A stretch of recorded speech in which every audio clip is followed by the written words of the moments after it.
Cette session extraordinaire du comité central du PCT, la deuxième du genre, se tient dans une atmosphère à la fois solennelle et conviviale, reflétant la maturité politique de ce parti dit des masses. Au premier jour des travaux, au total, 4 commissions thématiques sur 7 ont vu les rapports adoptés par les pléniums des membres du comité central. Il s'agit de les politiques sociales et culturelles du parti, la politique environnementale et le développement durable du parti, la doctrine économique et le financement du parti, enfin la politique de communication du parti. La rencontre de ce jour est consacrée à l'examen des travaux du comité préparatoire et d'organisation du 6e congrès ordinaire de notre parti.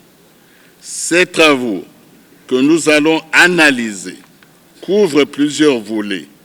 à savoir la doctrine économique et le financement du parti,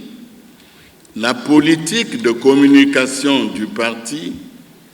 les réformes institutionnelles et organisationnelles du parti, les unions catégorielles et le mouvement associatif, la politique générale incluant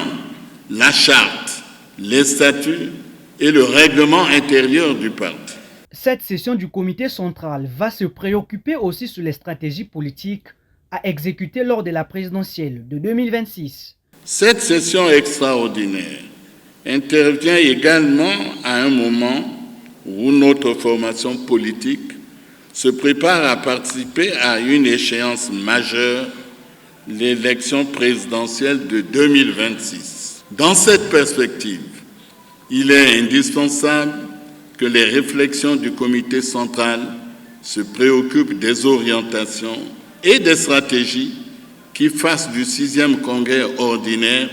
comme je n'ai cessé de le dire, un tremplin pour une victoire éclatante du Parti congolais du travail à l'élection présidentielle qui se profile à l'horizon. Les rapports des commissions, les réformes institutionnelles et organisationnelles du parti, les unions catégorielles et mouvements associatifs, la politique générale incluant la charte, les statuts et règlements du parti, quant à eux, seront adoptés ce 10 novembre. Ces travaux de 2 jours ont commencé par une minute de silence en hommage des membres de cette instance suprême du parti, décédés il y a peu, notamment Davez, Eloko Ebuka et Joseph Mbossa, respectivement président du comité PCT de l'arrondissement 4 Luanzili à Pointe-Noire et secrétaire permanent.